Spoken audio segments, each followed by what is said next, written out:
ako si Crisostomo Ibarra.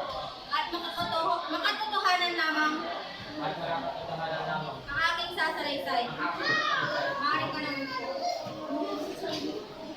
Ginoong Padre Damaso, maaari ka bang tumayo? Taas mo ang iyong kanang kamay at hindi ng aking sasabihin. Ako si Kasi Padre Damaso, nanangangako makatotohanan lamang na akong magkakawanan lamang ang aking isasalaysay. ang aking sasalaysay. Maaari ka nang buko. Magsisimula na ang paglilitis laban kay Crisostomo Ibarra. Na inakusahan ng pagtalaksin at pag-aaklan laban sa pamahalaan at pagtatangka sa buhay ni Padre Damaso. Mahal na kuko, ang tao na iyan ay isang lobostero. Gusto niya pabagsakin ang pamahalaan sa pamamagitan ng edukasyon at reforma. Bukod pa riyan, tinangka niya saktan si Padre Damaso. Kasinungalingan, hindi yan ang totoo. Upang mapatunayan, tatawagin namin ang unang testigo, si Padre Salve. Marilaw ko, si Ibarra ay isang mapanganib na tao. Ginamit niya ang kanyang yaman upang ipalaganap ang mga ideyang laban sa simbahan. Narinig ko ang kanyang Tatanggapin natin ang testimonya, ngunit kailangan pa natin ng matibay na ebidensya.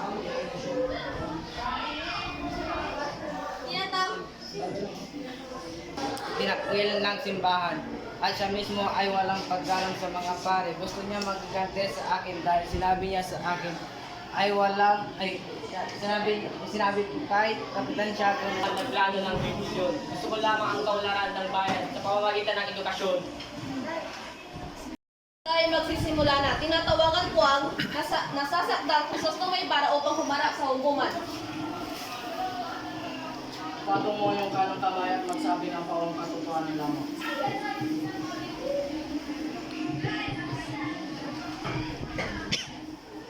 Ang aking kliyente si Crisostomo Ibarra ay walang sala sa paratang ang ibinibintang sa kanya. Paano mo nasabing walang kasalanan si Crisostomo? Itinutukoy niya si Padre Damaso ng Kristo. Galang-galang na ako. Hindi ko sinasadya yun. Dahil napuno lamang ako sa mga pinagsasabi niya. Patong mo yung kalawang kamay at magsabi ng pawang katotohanan lamang.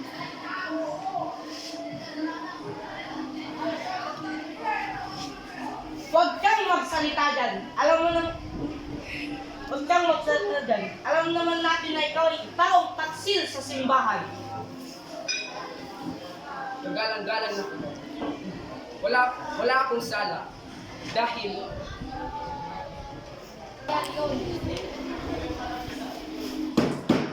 Crisostomo Ibarra, ikaw ay pinaparatangan ng pagiging subserbo at pangudyo ang himagsikan laban sa pamahalaan. Ano ang iyong masasabi sa mga paratang na ito? Padre Damaso, wala kang paratang para sabihin yun. Panganib na tao. Siya ay may mga balak na labag sa ating pamahalaan at simbahang katoliko. Siya ay napatunayan na may sablayan sa mga tao na may masamang balak. Crisostomo Ibarra, ano ang iyong masasabi sa mga pahayag ni Padre Damaso? Padre Damaso, wala kang sapat na ebidensya upang sabihin iyon. Ngayon, ako na ay magdidesisyon. Matapos ang mainga na pag-aaral sa mga ebidensya at testimonya, ang hukuman ay nagpasya na ang nasasakdal na si Crisostomo Ibarra ay may sala sa mga paratang laban sa mga simula ngayon siya ay mamamalagi muna sa kulungan. Opo. Kung gano'n maaari ka na pumunta sa Yemsing. Padre Damaso, tumayo ka, lumapit ka dito.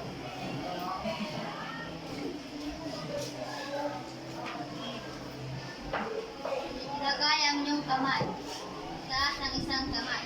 Sumasangayon ka ba sa loob ng kulong na ito at kung gano'ng maaari ka ng pumunta sa isip?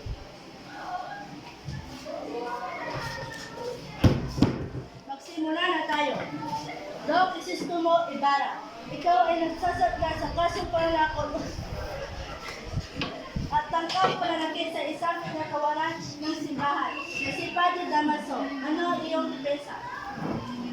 Mahal na hukom, nais ko ipaalala sa ating lahat na ang pangyayaring ito ay nagugat sa matagal ng pang-aapi ni Padre Damaso sa ating kliyente. Hindi ba't matagal nang naatraso ni Padre Damaso si Don Ibarra at ang kanyang imaong ama?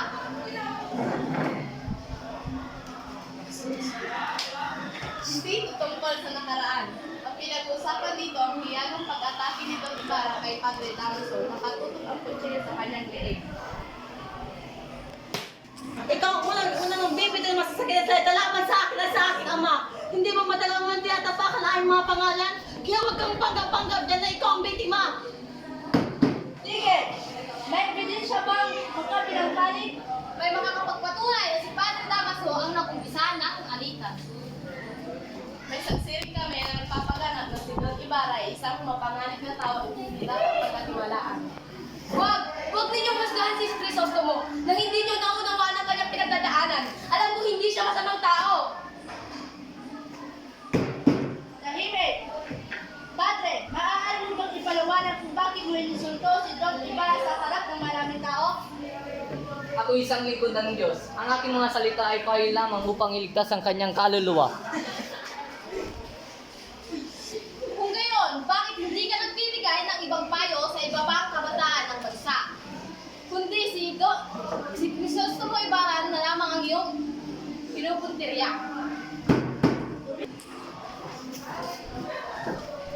Kung gusto mo Ibarra, sa bisa ng hukumang ito, ikaw ay aming inaaresto at ipapatapon ka namin sa ibang lalawigan. Sumama ka ng matiwasay. Huwag niyo siyang kunin. Talihin siya at ayaw ko lang makakita ng kahit anumang karapastanan na tumakas.